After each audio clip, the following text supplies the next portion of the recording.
Deuxièmement, la deuxième origine des malédictions, les paroles négatives. Ils ont loué Moab avec les rois. Balak sont allés louer Balaam pour prononcer simplement de mauvaises paroles sur le peuple de Dieu. Et Dieu descend pour arrêter ça. Bien aimé, les paroles, je répète, on ne s'amuse pas avec les paroles. Donc la malédiction, c'est de mauvaises paroles que quelqu'un lance dans le souhait que ça détruise un peu une personne. Toi, tu entends que quelqu'un peut te lancer de mauvaises paroles sur ta vie, mais tu te tais. Chez les Hébreux, il s'appelle Kelala. Kelala qui signifie calomnie, diffamation. Tu entends que quelqu'un peut te salir ton nom, traîner ton nom dans la boue et tu te tais. Il faut lui retourner ses paroles. Il faut lui retourner ses mauvaises paroles. La jeune dame là, elle ne pouvait pas comprendre que simplement parce que la personne dit parce que tu m'as laissé, tant que je vis et je suis habillé ici, tu ne vas pas te marier. Elle a pris ça en amusement. Parce que c'est un homme qui est fait à l'image de Dieu. Genèse même 26. Donc un homme est un être spirituel, d'accord. Donc on ne s'amuse pas avec ses paroles. On ne prend pas ça à la légère. Balaam prospérait dedans. C'était le travail de Balaam de maudire les gens. De lancer des mauvaises paroles sur la vie des gens. Dans le souhait que ça détruise ces personnes-là. Ça détruit les peuples. Tu entends qu'un Balaam dit des mauvaises choses sur toi. Il dit non, tu vas voir, vous allez voir. D'ici peu de temps, ils vont mourir. Et puis tu te dis, tu dors. Lève-toi dans la prière. Lève-toi dans la prière. Peut-être que le peuple de Dieu, dans leur camp là-bas, ils étaient dans la prière. C'est pourquoi Dieu pouvait descendre pour annuler les actions de Balaam. Tu entends que quelqu'un là, il est en train de salir ton nom. Il est en train de dire des mauvaises choses sur toi. Il est en train de pronostiquer ta mort et la mort des membres de ta famille, de tes enfants. Et tu te tais. Tu entends que les Balaam, ils sont en train de s'associer dans leur maison, souvent même dans leur église, pour prononcer des mauvaises paroles sur ta vie. Dans le souhait que ça t'apporte du malheur, ça détruise ta vie. Et tu te tais. Tu te tais. Jean 1:1. On lit ça, nous tous, Jean 1:1. Au commencement était la parole, et la parole était Dieu. Est-ce que tu entends ce qu'il dit? Est-ce que quand tu lis là, tu entends? Tu sais ce que ça veut dire?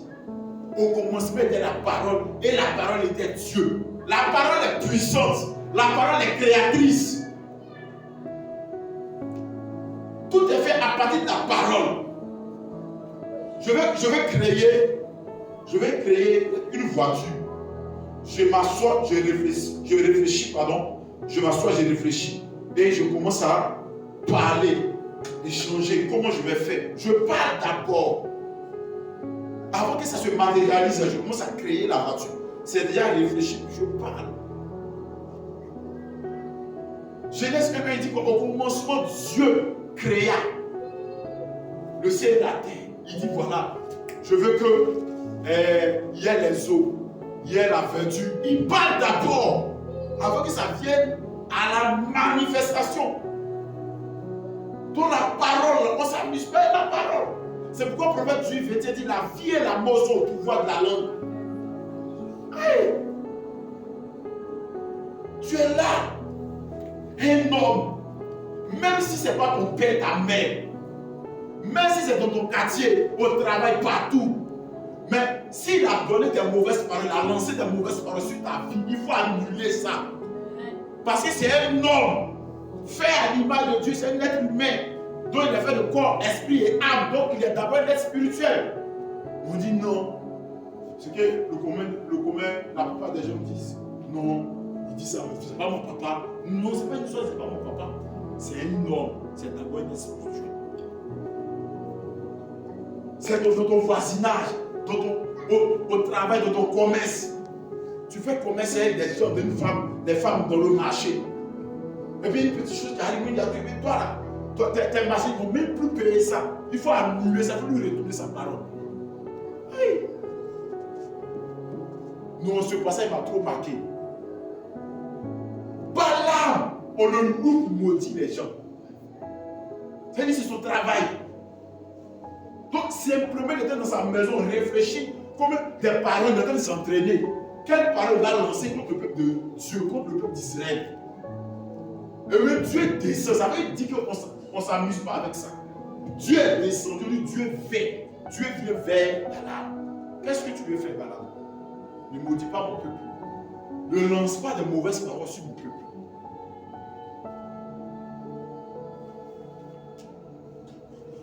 Bien-aimé, je ne sais pas qui a dit de mauvaises paroles sur ta vie. Mais je prie au nom puissant de Jésus. Je ne parle pas à mon nom, mais je parle au nom du Dieu Tout-Puissant. Bien-aimé, je suis l'ambassadeur de Jésus-Christ sur cette terre. Amen. Quand vous partez, peut-être aux États-Unis, sur l'ambassade des États-Unis, vous voulez avoir un visa, des choses. Quand l'ambassadeur vous dit, monsieur, voilà votre visa, voilà votre argent, vous croyez. Pourquoi? Il est le représentant de l'administration de Biden, la plus grande puissance sur cette terre.